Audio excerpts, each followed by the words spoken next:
नितिन नवीन एक non controversial व्यक्ति हैं, कायस्थ समाज से आते हैं और बिहार सरकार में उन्होंने अच्छा काम किया है। बिहार के लोगों को एक नेशनल पार्टी में राष्ट्रीय अध्यक्ष मतलब कार्यकारी राष्ट्रीय अध्यक्ष बनाया गया है।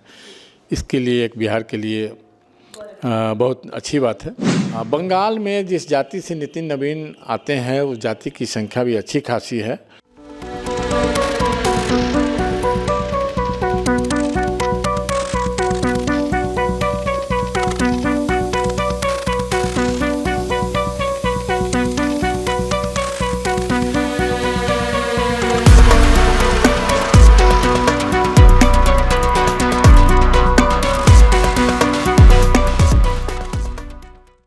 नमस्कार, आप देखना शुरू कर चुके हैं फर्स्ट लुक बिहार और अभी हमारे पास खबर आई है कि भाजपा ने अपने राष्ट्रीय कार्यकारी अध्यक्ष का जो है वो चुनाव कर लिया है और ये नाम है नितिन नवीन का।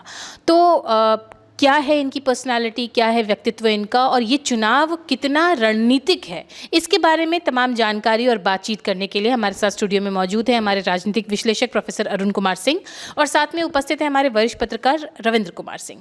पहले हमारे राजनीतिक विश्लेषक से ही जानते हैं कि नितिन नवीन को कार्यकारी अध्यक्ष बनाना ये कौन सी रणनीति को दर्शाता है। सचमुच ये जो अभी खबर आई है ये हम लोगों को आश्चर्य में डालने वाली है, चूँकि भारतीय जनता पार्टी में राष्ट्रीय स्तर पर हम लोगों ने कार्यकारी अध्यक्ष का पद हाल फिलहाल में नहीं देखा है।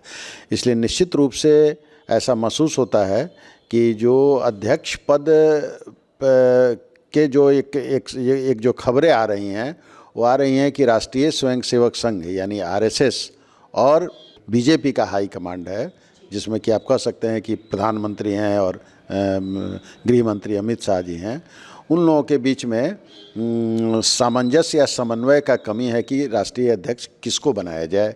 और इसीलिए आपने देखा कि जेपी नड्डा का कार्यकाल समाप्त हो चुका है, लेकिन जेपी नड्डा मंत्रिमंडल में भी हैं और भाजपा में कोई आदमी एक पद एक व्यक्ति का सिद्धांत है। इसलिए जब उनको मंत्रिमंडल में स्थान दिया गया था उसी समय ये तय हो गया था कि जेपी नड्डा अब वहाँ से अध्यक्ष पद से हटेंगे और कोई दूसरा अध्यक्ष आएगा।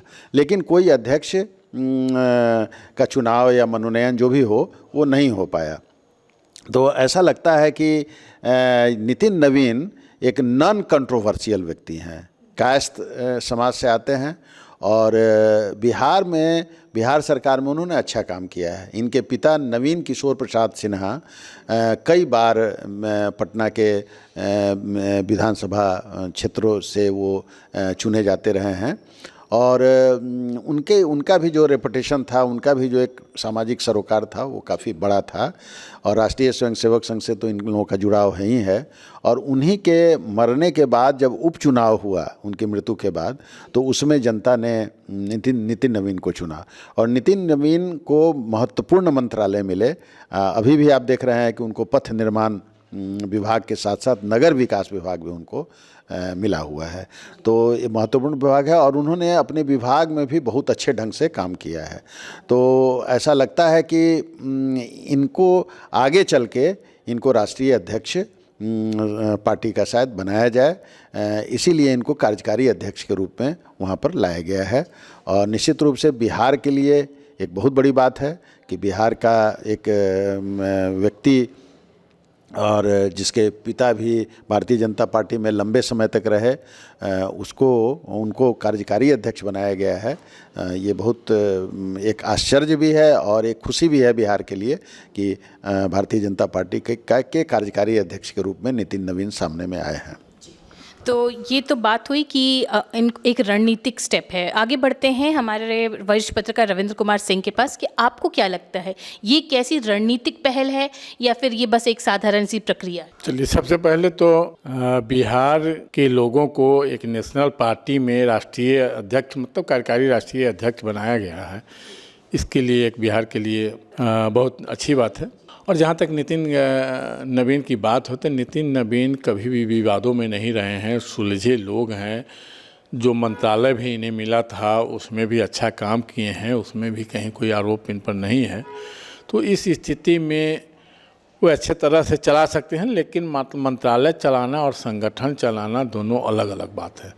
पूरे देश में संगठन चलाना एक नेशनल पार्टी के लिए इस तरह का बड़ा दायित्व जैसे इनको भाजपा ने दी है, तो इसलिए निश्चित रूप से भाजपा यह सोच विचार करके यह दायित्व दी होगी कि यह निश्चित रूप से पार्टी को आगे ले जाएंगे।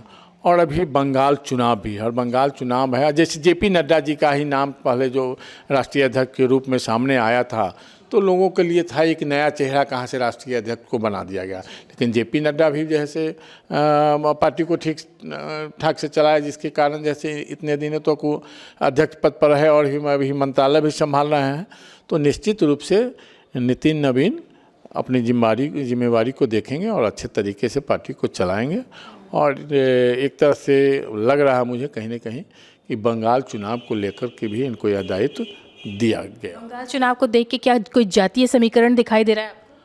हाँ, बंगाल में जिस जाति से नितिन नवीन आते हैं उस जाति की संख्या भी अच्छी खासी है, और इस बार भाजपा का यह निशाना है कि किसी तरह से बंगाल जीतना है, तो इसलिए हर कला अपना लगा रही है, हर दृष्टिकोण अपना रही है। तो इसमें कई तरह की बातें आ रही हैं, कौन सी रणनीति है और इसमें जो पार्टी के लोग हैं उनकी क्या प्रतिक्रिया आती है, ये तो हमें कल परसों में पता चलेगा। और किस तरह का रिस्पांस आता है, अगर ये रिस्पांस कुछ बहुत ही चौंकाने वाला होगा तो वो भी हम आपके सामने लेके आएंगे। फिलहाल आपको ये जानकारी देनी थी कि अब जो कार्यकारी अध्यक्ष जो भाजपा ने चुना है उनके क्या बैकग्राउंड रहा है। तो इस बैकग्राउंड को हमारे सामने प्रस्तुत करने के लिए हमारे दोनों मेहमानों को हम बहुत बहुत धन्यवाद देंगे। और इसी के साथ इस कार्यक्रम को, इस चर्चा को यहीं पर देते हैं विराम। आप बने रहिए हमारे साथ। आप देख रहे थे फर्स्ट लुक बिहार। धन्यवाद।